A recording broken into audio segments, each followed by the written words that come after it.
Testing, testing, testing. Blah, blah, blah, blah, blah. Ready, set, go. It's time for the Coach Amy and Coach Liz show.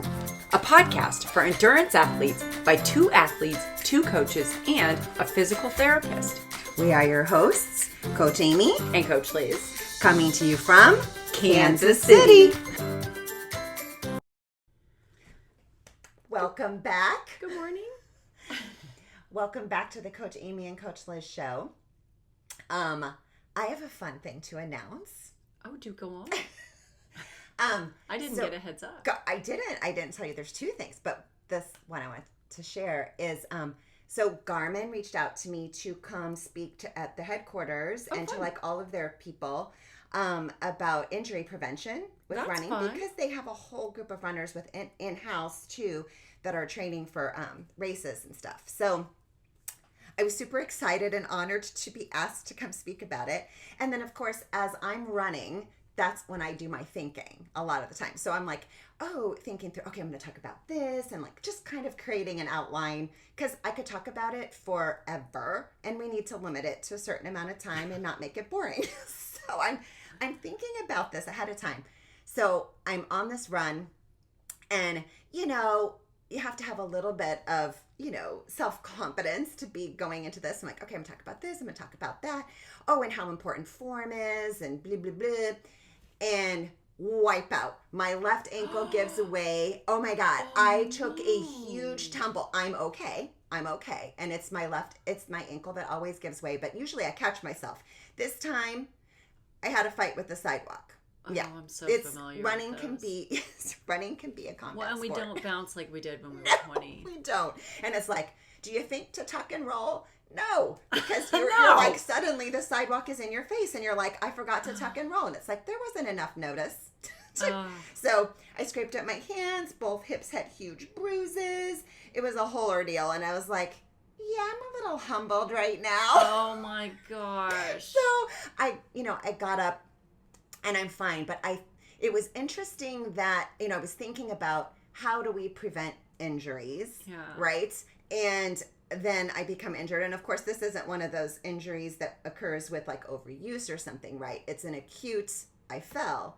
But in thinking about it, no matter what, no matter how hard we try to prevent an injury with running and we do all the good things, it happens. It's going to happen. And we as athletes need to have a plan of action for when it does, because there's a very, very few people who never experience a running injury. And I just feel like we all need to rub elbows with them or somehow like have it rub off on us, and it doesn't work. If you're out there, send us the memo on how that works. Exactly. And I'll tell you, you're missing out on lots of important growth opportunities. Yes. Okay, so I have a blog post that I wrote about what to do when you sustain a running injury. And we're talking about acute running injuries. And I'm not talking about just a fall. It's when we start to notice that something is wrong. The sooner you address that issue and be honest with yourself that something's happened, the better. The better the outcome. You're seeking help and doing something about it a lot earlier and not ignoring it. Because the longer something goes on, the longer it usually takes to heal from that and the more time off of your sport. So our goal is to prevent having to take any time off of the sport. So I wrote a blog post about this, and I send the link all the time. In fact, it's on my frequently asked questions on my website because it's like, just copy paste, because I get texts, I get emails, help, this thing is going on. Start here, and then if you need me, we'll go there. But let's start with these tips. So let's talk about that first stage of an injury, and that's the first 24 hours. Okay. So during this stage, we're going to rest from our activity, and we're going to take note. Is there noticeable swelling and pain? Okay. If that's the case, then we're going to ice the area. So this is when I say, yes, let's ice. We're going to ice for 20 minutes on, 20 minutes off, and repeat. And would you do that if there was also discoloration in the swelling? Is it still okay then you can... It's okay. It's okay. Now, if Okay. Yes. Sorry, I threw a monkey wrench in. Nope, that's okay. If the injury is in a limb, we're going to prop it up on pillows or something so that it's above your heart. And you can also apply compression to that area, so like an ACE wrap. And I have some tidbits there, like, if your toes, say it's your ankle, your toes are turning purple with that compression, you need to loosen it up. Yeah. If you lose feeling in it, you need to loosen it up. And I like to, if you can, avoid anti-inflammatory medications. You don't need them to control pain. It can be beneficial to not use those because they delay healing a little bit, but they have their role, and we've talked about this in previous podcasts. Now, if you have something you're losing despite compression, if you're losing feeling in the limb, it is severe pain, you can't bear weight on it at all. These are things like, we're going to urgent care, right? So we're talking about the thing that's like, well, I don't need to go to the emergency room for this. I don't suspect that I have broken this foot. And then these are the steps that we're going to take at home and then assess what's happening next. And if I recall correctly from the podcast you did on anti-inflammatory medication, yes, the time to take that might be if it's interrupting your sleep, because you need sleep to recover. 100%. So if you're tossing and turning and you can't sleep because the pain is so great, then yes, it has its place. Okay. All right. So that's the first 24 hours. Now we're going to enter stage 2, which is 24 to 48 hours. And the goal in this stage is to promote healing. And we're doing that by decreasing the amount of inflammation and improving the blood flow. So we need the two things there. So at this point, we want to try to avoid bed rest at this point, right? Activity and movement is going to help the healing process. It just needs to be activity that's not creating more pain, right? And more inflammation. So we're going to encourage movement in a pain-free range of motion. We're going to refrain from activities that cause pain that's greater than a 3 out of 10 on that pain scale. And now we can start applying deep heat. And we can also alternate between heat and ice, because that would get that kind of ebb and flow. And then if you're needing help with pain control, I like to use an ice cup massage where it's directly on the area. And we'll put a link in the show notes for how to properly ice cup massage. And again, if you can avoid the anti-inflammatory meds, great. But just like we said in the previous stage, if you need them, take them.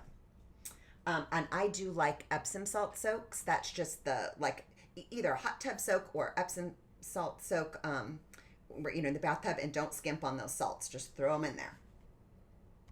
All right, then we're going to enter the stage 3. That's the acute return to activity is tolerated. So stage 3 is 72 plus hours after the injury. And again, we want to continue to promote healing with deep heat and movement, and returning to activity is tolerated. That's the part that people need to really, really listen to, is the as tolerated. So what does that mean? It means we're not limping and gimping.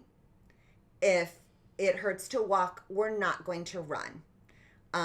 You have to be able to walk pain-free to be able to run pain-free. And it seems like that is such a simple thing to understand, but it's not easy to hear or do. It is not. And it's not just during the activity, but it's also after the activity. So if it's like it feels okay during, and then like things cool down, and all of a sudden you can't move your ankle, and you're like, oh my God, it's like you've been listening to me all these years. Oh my God. It only took 15 years and 4 choices for me to be able to say that. When I hear a patient be able to explain that and parrot that back without, that makes my heart so happy. Ask me how I know. Yeah. Experience. Okay, and so in this stage, if there's still, an issue, there's still something that's going on, then this is when you're seeking, outside help from a physical therapist. And, you can go straight to a physical therapist. You don't have to go to the doctor first, unless, again, you're suspecting a fracture or something that needs imaging or x-ray. And a lot of times in a physical therapy evaluation, we can assess that and say, oh yes, this does need imaging or it doesn't. But there's some great methods of treatment in the physical therapy world to help with this promotion of the healing process and the minimizing the inflammation and all that stuff. So dry needling is one of my favorite things to do. The high intensity laser therapy is awesome. And also having a physical therapist that specializes in your sport, your endurance sport is what we're talking about here, to help you resume your activity and your sport in an appropriate manner. Yeah. And a lot of times that is, maybe you're going to need help with some mobility, some help with some scar tissue, some help with strength and stability, because we lose all those things. If you take my ankle sprain, for example, had I been at home, I was in South Carolina, so I didn't have access to my laser. But the first thing was that 24 hours, it was ice, rest, and elevate. And fortunately, I did not have any swelling. That ligament is so stretched out, it can go pretty darn far. The biggest thing that was a problem was just local bruising and scraping of my hands. But as far as my ankle itself, it never turned black and blue. It didn't swell up. It was just a little sore, ice, done, 24 hours, right? If I'd been at home the next, probably at 72 hours, I would have, let's help this with laser. Didn't even really need to go there. It's okay. But what I am working on now is restoring that proprioception and balance. And of course, resuming my strength exercises that I'm always doing for that. But when you have an injury like that, you disrupt that sense of where that joint is in space, and I have to reteach it to do that. And you have a little bit of familiarity with that. I do, unfortunately. After your repair, coming back from a broken foot, it's like, oh, well, the bone has healed. You're able to tolerate loading plyometrically, but there's this wobbliness in that ankle, and in that foot, and you're having to work on that. Mm-hmm. Yeah, on our little Mobo board that we like so much, and wobble boards and uneven surfaces and all that. So we just need to turn that back on. And so we're both working on that. Oh, gosh. Yeah. So we will have a link in the show notes to the blog post that I have about this. There's a cute little drawing. What would you call this? A schematic?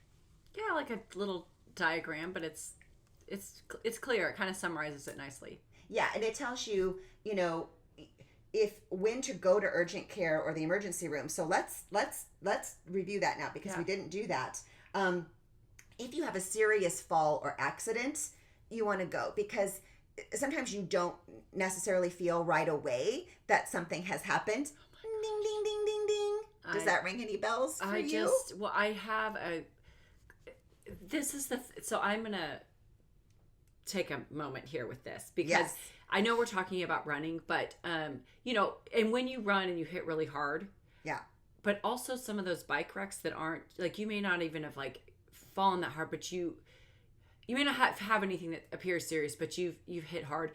It has taken me a long time to understand how the serious repercussions of not addressing what happens when your skeletal system gets knocked to shit. Yeah. And, things get twisted, and then it's, it takes, months for the stuff to show up. And it's so I start to see people, I have a client right now who had a really bad fall, and she fell into a wall and she twisted sideways, and it's been this whole thing.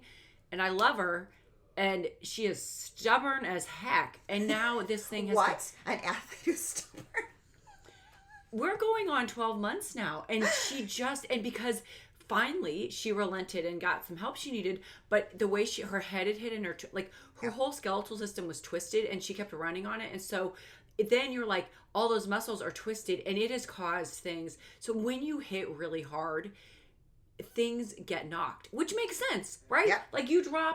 You drop, I don't know, you drop something on the floor, and it doesn't stay the way that, it doesn't matter what that hits the floor, it moves. Right. And it's the same with our skeletal system, and it's hard because you feel okay, but when you've hit really hard, oh my gosh, you do yourself a favor and get that checked so that you are back in alignment before you start pounding on things. Yeah. So we spoke about coming into physical therapy.